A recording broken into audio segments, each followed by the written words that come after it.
My name is Renata Bernarde. I'm your host, and this podcast is dedicated to job hunters and career enthusiasts. Those of you who are in between jobs, looking to advance your career in the future, looking for tips and advice on how to job interview, apply for jobs, write your resumes, and have the best possible career that you can have, especially in these times of COVID-19. How to prepare for jobs of the future has become more and more relevant. So I hope you enjoy this episode and previous episodes as well. So have a look through our archives and see if there's anything there that might be of benefit to you as you start planning your next steps. And if you want to always be in the know and be following us in the future, click the following button wherever you found us. This podcast, whenever we are able to film it, it's available on YouTube. Otherwise, it is always available on iTunes, Spotify, and of course, always available on my website. So the links to all of those social channels will be on the episode show notes below. So click on the episode show notes and find us everywhere. So today we have a great guest. It's my friend, Lynne Casali. Lynne and I have met each other 4 years ago, and since then I've always been very much of an admirer of her work. She's a speaker, a great speaker, a trainer, an author, and a coach and a consultant. Lynne helps teams and individuals be more agile, be better at communicating. She uses a lot of visual tools and trains people on how to use visual techniques to send messages, to help people manage projects more efficiently. And recently she has published her latest book, Ish. Ish is the problem with our pursuit for perfection and the life-changing practice of good enough. I adore this book. I have mentioned this book a couple of times. I think it's the perfect book for job hunters and people that are stuck and possibly procrastinating in their career advancements, thinking that they need a little bit of this and a little bit of that before they go ahead and apply for that job or ask for that promotion. It could be that you are a perfectionist and reading this book might unstuck you. And we're going to go through this very casual. You can see that Lynne and I forgot that this was a podcast interview, and we very casually go through some of the topics of the book that she covers in the book that I was very interested in unpacking with her. And so this is a very casual conversation. I'm glad that we captured it in video so that you can have that sort of look at our body language and see that as well. But of course, if you're listening to it in audio, you're not going to miss much. I hope you enjoy the chat, and look for the episode show notes for the time snaps of every bit of the conversation. So if you want to skip ahead and go straight to something specific, so for example, there will be times when we speak about the 3 types of perfectionists. There will be times when we speak about perfectionism and job hunting. There will be times when we talk about how job hunters can prepare themselves to go into job interviews, all of the opportunities where perfectionism can get in the way. We really try to touch on this interview, and there are little time snaps that you can go straight to that if you want to. But if I were you, I would just go through the whole thing. It's about 30 minutes long. I hope you enjoy this interview, and I really do hope to get Lynne again in the future to talk about being agile. And yeah, she's a great speaker and somebody that I hope will become a regular in this podcast. Talk to you soon. Bye. Lynne, thank you so much for joining us for this podcast today. Tell us a little bit about your career in the corporate sector before you started doing your own thing. Yes, sure. It's great to be speaking with you and your listeners. My corporate career was around a broader topic of communications. So I worked in public relations, community relations.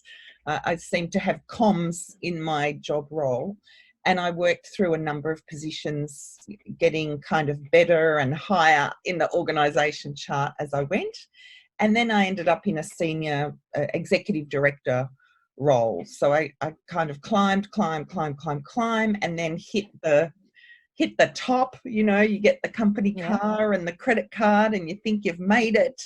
And then you go, why am I not feeling fulfilled? Yes. So those roles, when I look back on them now, I just think, oh, they were the most wonderful jobs. I worked in public health. I worked in the arts and media. I worked in education and training. I worked in state and local government. And most of my reflections on that time were, wow, look at all the stuff I did and how well organisations support their employees. Because it's quite different than when you're working on your own. So it is. And during that time, like the book you wrote, I don't know if you know this, I've mentioned it in 2 or 3 podcast episodes already. Because I think it's such an important book for people that are professionals to read, especially people that are in between jobs. And we can unpack that a little bit more as we go. But do you remember in your experiences in the corporate world, the need to be perfect, the perfection as being something that was always in the back of your mind, or something that impacted the way that you did your work? Yes, I certainly remember it. Maybe not perfect for everything, but there would be certain things like in communications and PR, I was responsible for producing the annual report of each of those organisations. And so to try and make sure you've got the figures correct in the back and the right captions and, spelling mistakes. And I remember one of the first reports I produced, and it came back from the printer, and the CEO picked it up and he looked at it. And like magic, he's flicking it open and he finds a spelling mistake and points at it. I also remember he touched the cover and the cover didn't have a sheen on it. And so his fingerprints were on there. It was like, I was just having these demonstrations of not good enough, not good enough, not good enough. But now I look at them and go, no, I was learning stuff. There's no way I could have done all of that perfectly. I had to make a few hiccups so that I could learn that next skill or that next technique. I feel that your book came about at an era where we're starting to understand that perfection shouldn't be a goal. But even in theory, when we said that maybe 10 years ago, we just didn't know what it meant because our bosses were asking for it. Our KPIs and our key deliverables, like annual reports, such a good example. I was thinking about it when I was asking you the question. I used to have a boss that was unapologetic about perfection. And in that governance space, because the document is finite, if you're not actually doing it yourself, if you're, a level or 2 up, your understanding is that it is just a document, so you need to get it perfect. But as you and I know, because we've done it, it's very hard to actually get it absolutely perfect. And I guess that word perfect is impossible, because there will be an error, or there will be something. As time changes, the document is now out of date, so it's imperfect. But we shouldn't confuse perfect with going for accurate or complete. So I think this blanket label of perfect is too much pressure for us. Whereas if we say we're going for accuracy, we need 100% accuracy, or is this the complete information for this project? Those are very good replacements, I think, Mm, because mm, people want to understand what does it mean now in 2020 yes. that we can strive for something else. So you changing the goals is really Mm, important. So people mhm. still have aims and targets that they need to go Yeah, forward to. I Okay. think this is one of the key things, is that perfection is this undefined or ill-defined end Yeah. goal. And the sooner we can define elements of that so we know what we're going for, the more likely we are to hit those. Correct. Yeah. During your work experience and even writing the book, looking back as you have done, do you remember um, the triggers during applying for jobs or going for job interviews? Because I think that that's, again, another time in people's careers that perfection tends to play in our heads and Yes. can be quite an impediment. Yeah. So what would what tell us a bit about your story, dealing with it, and Mm. how would you advise people to deal with it now? I think there's a couple of elements. There's the resume or CV and trying to make it a perfect match to the job. Mm-hmm. The information that you've got, the job description or the advertisement. And so you can spend too long doing that, Mm-hmm. because I think you need to respond in a timely manner. Now, if you're spending too long putting your CV or resume together, I know I certainly missed opportunities because I'd spent days and days and days, when I should have just got it in there as quickly as as quickly as I could. Yes. And then there's the interview and thinking, how do I prepare for every possible question they can ask me? Mm. And this is perfectionism, right? We can't prepare for every question, but Mm. we can prepare some responses. Yes. I learned that in PR, in media training, right? Ah. I can't respond to every, or can't prepare for every question the media might ask me, but I can have some general responses under some categories. And so that stops me overworking, overthinking, ruminating, beating myself up and trying Yes. to be perfect. I love what you're saying. I actually thought you were going to start talking about improv because you mentioned it in the book. Yeah. And I remember starting reading your book and I'm like, oh, I've actually really struggled with Yeah. improvisation. When I was younger, I did piano lessons during many years, very sort of classical, traditional style. And then unfortunately, my wonderful piano teacher passed away. She had cancer, and it was actually, quite sad. And I was very young. And I told my mom, okay, I want a completely different style now, Mm, since, I'm not going to have this wonderful teacher that I adored. I want to do improv. mm. God, that was the mistake. It was so from moving from playing bar and bar talk and doing sort of very traditional Yeah. piano, I went into like jazzy improv style, and it did not last like six Yeah. months. I struggled with it. So when you were talking about learning improvisation, I was so interested to actually learn more from the book. There's another book idea Yeah. for you, because it's also an art and a technique, Mm, right? yeah. And I think it lends itself really well for networking, job interviews, and thinking on the spot and not wasting opportunity, like you said, Mm, not mm, wasting time and just improvising. From that little bit that I read in your book, it has mm. changed the way I do career Oh, coaching a little bit. I've been telling people, you don't have time to do the perfect resume for this okay. job application. You're calling me on a Friday. You're telling me the job application ends today. If you want this job, you have to improvise. What can Mm, you do, right? mm. So I want you to tell us a little bit more about how that learning about improv changed the way that your career progressed and how you Mm. went about doing things differently. Yeah. So I'd been working in my own business for a few years, and I'd worked with an agile software development team, and I was seeing how they were putting out uh, very early versions of their apps. It was incomplete, yet they were still launching it out to the public for them to test it. And So this was happening during the day. I was working with this team thinking, gee, aren't they brave and courageous to put this out? And then I'd been watching improv. Usually we see it's comedy, but often there's very deep emotional, long form plays on stage with improvisers making up the script. And so I went along to, theatre sports or one of the other performance sort of festivals, and the local group to me, Impro Melbourne, were promoting some of their courses. And I thought, I'm going to do that. That looks like fun. And it is fun, but it's also incredibly developing because it helps you build your spontaneity muscle. That was one of the first things we did, was learn about spontaneity, because we're kind of all control freaks.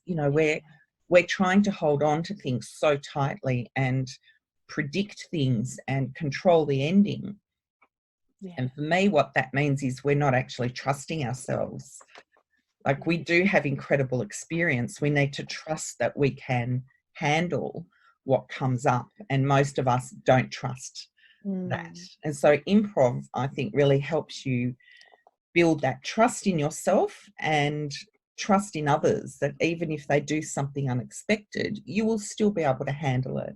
And it really is based on some wonderful principles and being used a lot more in business today. So there's some great reading on the topic of improv, business improv, improvisational wisdom. There's a heap of books if you're interested in. Yes, let's add the links to the episode show notes then. I'm interested. So yeah.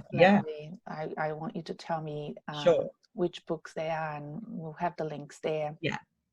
So you wrote this book in a way as well, where you used improv in writing the book, and you used the future editions to adjust and make corrections to the book. I'm sure everybody else did it previously, but they just didn't highlight it. Is that right? So is this a practice that other writers have used, but they just didn't tell other people that they were fixing little issues, and you went and said, okay, this is all about not being perfect, I might as well highlight the fact that I'm making possibly. There's one platform called Lean Pub, which some people, again, in this lean and agile world, will start writing their book, and they put their very early thoughts up there and get feedback from people, and so that helps kind of steer or guide them in the development. I didn't quite do it like that. I worked on an initial document, shared it with some people, got their feedback, worked on the next edition. And I think by the time I was up to the third iteration, not edition, third iteration, I put that up for sale on my website, and a bunch of people bought it. Okay. And it was, I've still got a pile of them here. It was crap, right? It was crappy. It was lots of my thinking, not particularly well organized. And unfortunately, a couple of people reviewed it like it was the final thing. Oh, really? Saying, oh, it's repetitive. And I'm thinking, of course it's repetitive. It hasn't been edited yet, So then I did the fourth version, and then the fifth version is the one that's out there, and that's been edited structurally. It's been copy edited. It's been reduced in size. Like, I've taken out so much and reorganized it. So it's a much better version. I wonder which version I have, because I have one from early last year. Yeah, that will be, if the cover, it feels quite soft and velvety. I love the cover. Then that's the current version. Oh, good. Okay. Because I told my husband, touch this. Yeah. It feels so good. It feels nice, doesn't it? But the reason why I wanted you to go deeper into that and explain it, because the listeners for this podcast can use this as an example of how you should treat your resume, folks. Listen to me. I've been telling you for a while. You can send out your resume, even if it's not the one that is complete and accurate.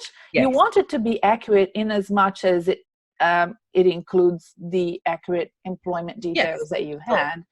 But if you are forever procrastinating sending it out, you will you won't ever send it out. That's right. And one of the mistakes that people, the beliefs that people have is that once they send it out, it will be filed and recorded as is, and people will have that version forever and ever, which is not the case. I can assure you that headhunters, recruiters, hiring managers would really appreciate you coming back to them a month from now and saying, I have done work on my resume and I have a newer version. Yeah.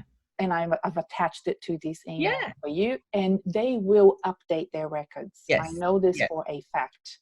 So you shouldn't feel like because you don't have the perfect resume, you shouldn't be applying or sending it out. Hello there. Sorry to interrupt. I thought I should remind you to subscribe to the newsletter. So if you haven't done that yet, let me tell you, it's great value. I will send you a newsletter every week with the new episode of the Job Hunting Podcast, plus a whole bunch of interesting articles and any tools and resources that I put together for free for my subscribers, and also the news and the links to the live coaching that I do every week on Facebook. So why don't you do that? There is a link to it in the episode show notes. Bye. You're sending it out. Yeah. So true. Yeah. The version that is out there may not be the final version. That's why we use a thing in business called version control, right? Is to say, what edition of this document am I reading? So put a date in the footer. You know, you could say resume number 6, July 2020. Now I know that's the version that person's looking at. Good idea. Yeah, so we know when was it current, and then you can send the next one and go, here's my, you know, August 2020 version of my resume, which has been updated with, you know, a new certification or a new contract role I had or a new client. That's great. So, you know, and I've been asking you questions and talking about it, and every now and then I make a mistake to use the word the perfect resume. And I find that in the recruitment and selection world, that word is still thrown around a lot. Yeah, I could imagine. Yeah. And it's not a thought leadership that has permeated that environment. No. And if you are talking to recruiters, or if you're a younger member of the audience who is still at uni, a graduate, you know, you might go to a graduate event where you would have an organization speaking with the HR talent person there, and they may say something like, you have to be very careful when you're sending out your resume. Don't make any spelling mistakes. You know, they say that a lot. Yes. And then it makes you anxious and makes you strive for perfection. So how do you deal with that? And people that are at work, you know, how do you deal with the boss who is a perfectionist? And you mentioned that in the book, but I'd love you to tell the listeners as well. What tips do you have for people that work with perfectionists or work with environments that still use that word as well, and that there's a lot of expectations on you? And I see the reason why perfectionism is a problem like this is, and the research over the last 20 years showed it, that perfectionism's on the increase. So us behaving in this way isn't working because we keep getting worse at it. So what we see with someone who, say, a boss or leader who's a perfectionist, that is a particular type of perfectionism. It's where they hold very high standards for other people. So there's 3 main types of perfectionism, and that's what I would, from the research, I would call type 3. The other 2 types, the first one is where we have very high standards for ourselves. So that might be where I can't send that resume yet because it's not perfect, you know, I couldn't send it. Then the second type is society's perceptions, what we think is society's perceptions. So there could be that feeling of, I couldn't send this because the recruiter wouldn't accept it. Hear how that's different to, I have high standards for me. Maybe the recruiter wouldn't accept it. You get the job, and then the boss is the third type, which is they have high standards for you. So if you find yourself in that third type, what we need to do is kind of nail or pin down the standard that this person's asking for. Usually we hear it as something is due next Tuesday, and so we work flat out between now and next Tuesday to get it done. And the only standard we have is a deadline of time. But the smart thing to do is to ask, and I will write it down in front of someone. I'll say, so it's due next Tuesday. Can you tell me a bit more about what you're expecting? Is it 1 or 2 pages? Do you need, how many words is this? Are you needing images with it? So I'll ask them more, I guess, qualifying questions, trying to get them to define more of what the standard is that they're expecting, not just the deadline. Would you try to negotiate or build some empathy around deadlines that might be unachievable? Oh, totally. Yeah. If that's like, if a deadline's not achievable, but we only know it's not achievable if we know what the standard is we're going for. Right, absolutely, you're right. So if someone says it's due next Tuesday, and you think there's no way I could do that, how do you know? Your perception of what needs to be done could be quite different to what that person needs. And I saw a great example recently. A participant in one of my workshops had worked really hard for their manager for this day at the workshop, put together all of this data, all of this information for a presentation. And she looked at it all and she went, yeah, that's a bit of overkill. All I really needed were those that top line data. That's all. And they've gone, oh no, I worked night and day on that. Yes. Oh, so many times I've been there and done that, You try to over deliver when in fact that's not needed at all. It's not needed. So until we might need to be brave enough to ask the question, but it's like it's like someone coming and building a fence in your front, the front of your house. You don't just say, build me a fence. And then they build this incredible fence and you go, well, actually, no, that's not the fence I was wanting. We have a brief, right? We say, I want a fence. It needs to be wood, or I'd like some bricks, I'd like some wrought iron in there. We have a brief, and therefore that person delivering on that brief knows what it is. And I think too often we work to no brief. The brief is imaginary in our mind. Absolutely. You're absolutely right. And I think that in this environment that I'm in, where I'm helping people get jobs as a career coach, the challenge that I have is that I am asking my clients to develop their personal briefs before they go out and look at sick.com and find other people's briefs for them. And I think that the whole recruitment and selection world is structured in a way to take away the individual's power and control. And to make them feel anxious, and that need for perfection in the way that they present themselves is the onus is all on them. The organization can be as imperfect as we know they are. We see it in the news, but we still want to work there anyway. And they put these beautifully done, expensive marketing material out in the world on their beautiful websites, and the position descriptions are a mile long, and it makes you feel very uncomfortable because you can't meet all of the criteria.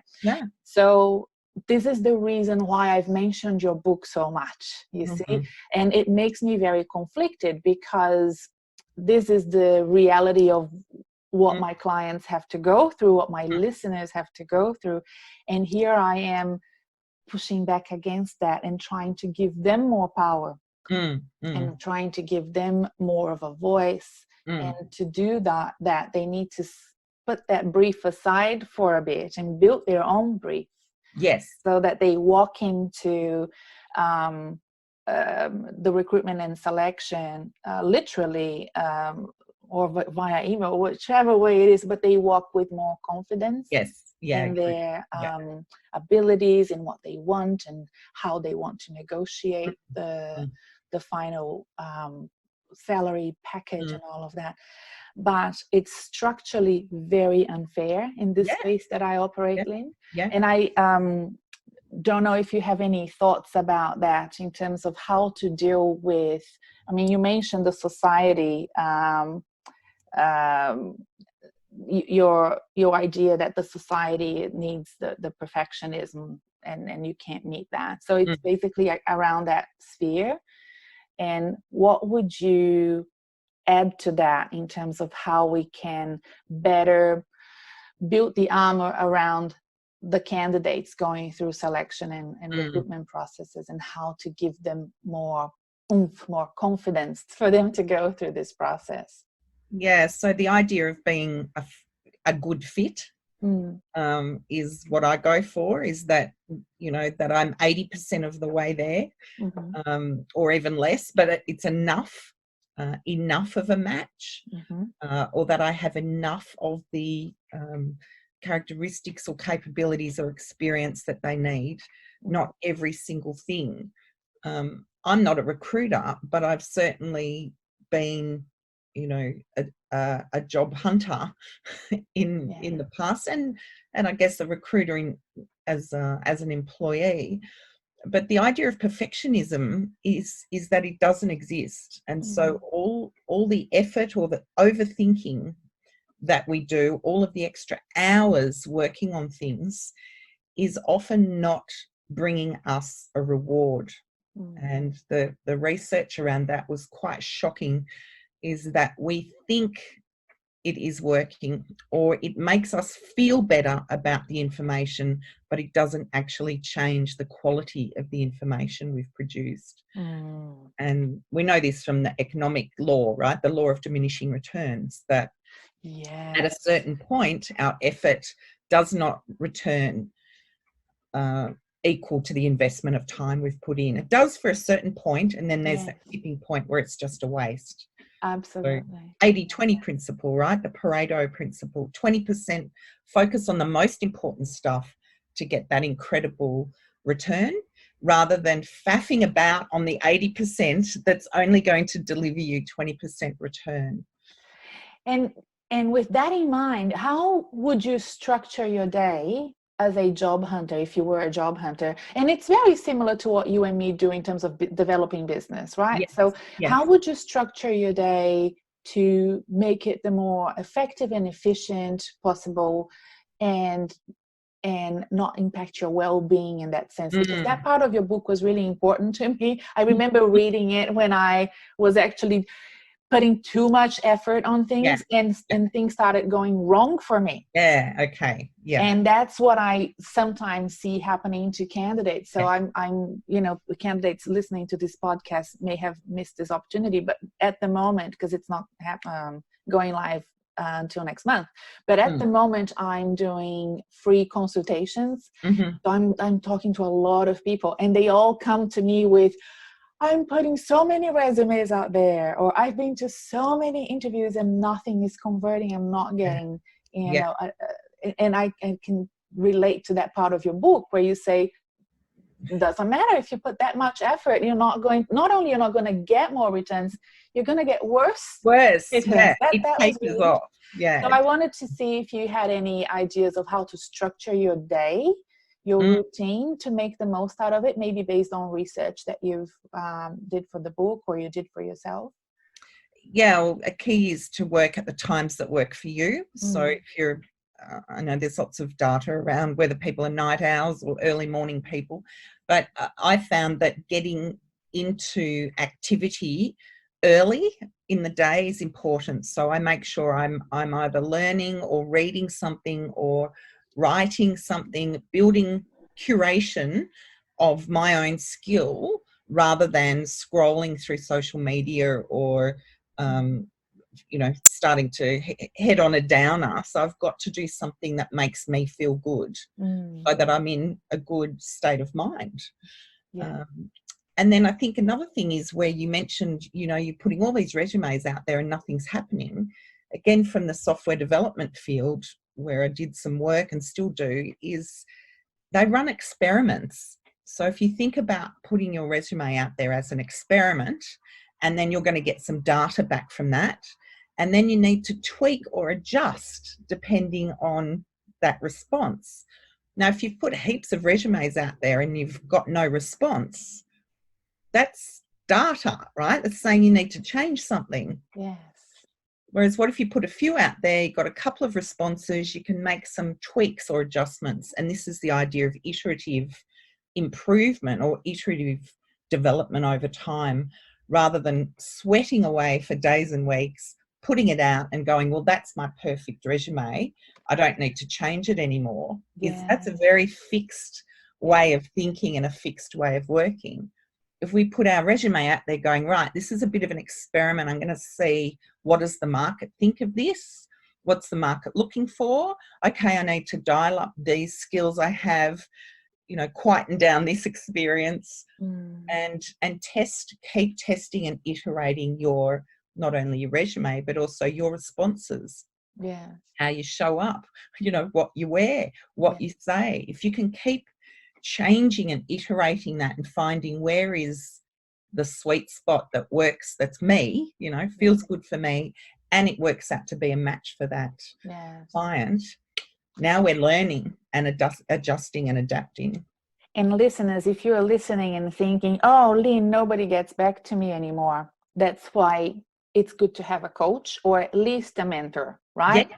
And let me tell you, Lynne, they're right, because the market is so busy at the moment that the recruiters sometimes never get back to you, especially in Australia. So if people are overseas and they move to Australia, they usually tell me, in Australia, nobody gets back to you. And they may have been in other countries where, even New Zealand, people that have moved here from New Zealand say that New Zealand headhunters and recruiters are lovely. I think that by law, maybe maybe. But if you have somebody like me or the Job Hunting Podcast private group on Facebook, you can say, this is what they told me on the phone. What do you think it means? And that's why that private group is so good, because it's a safe environment and you can unpack those unwritten feedbacks. Or, what does it mean that I didn't hear anything? And then, it could have meant one of these three things. So remember that, guys. So what Lynne is saying is absolutely correct. You can still get feedback, even if you don't get feedback. So it's just an experiment. That's what I think of it. But each thing I'm doing is just another experiment or a hypothesis that I have. And let's see what I hear about that and what I can learn about that. I have unpacked things even with like 2-liners in emails that were sent to clients of mine. Even like they said, oh, I called them and this is what they said. Just very briefly, they only said this to me. What do you think it means? And I said, I know exactly what it means. It means blah, blah, blah. So you need to have somebody that have been that are just a few years ahead of you. Right? That's all you need. Somebody that has done that, been there, and they will give you feedback. So either work with somebody like me or some other coach that you have that you trust, or go to the private group, because that's free, and ask people. And that we have another podcaster there, Chris, who does a career podcast in the US, and he's also, I told him, if I'm not around, you just answer, let's help each other. That's right. Lynne, it has been so good to talk to you. Now, if people want to know more about you, want to read your book or do one of the wonderful training things that you do, where can they find you? Tell us. Go straight to my website, lynnezaley.com. And I'm on social media under those as well. I'd love to connect on LinkedIn, Instagram. I share posts most days on LinkedIn, which are getting a great following. So that's about being, unique in yourself, is working out what your positioning or what your ideas are and sharing those with the world. And then books, where you normally get your books, but come to lynnezaley.com and there's plenty of blogs, history, lots of other resources available. Lots of other books as well. Yeah. Yeah, yes, okay. All right, I'll put those links in the episode show notes and also in the Facebook group and Facebook page. So follow us and you shall find Lynne Casali. Thank you so much, Lynne. Thank you, Renata.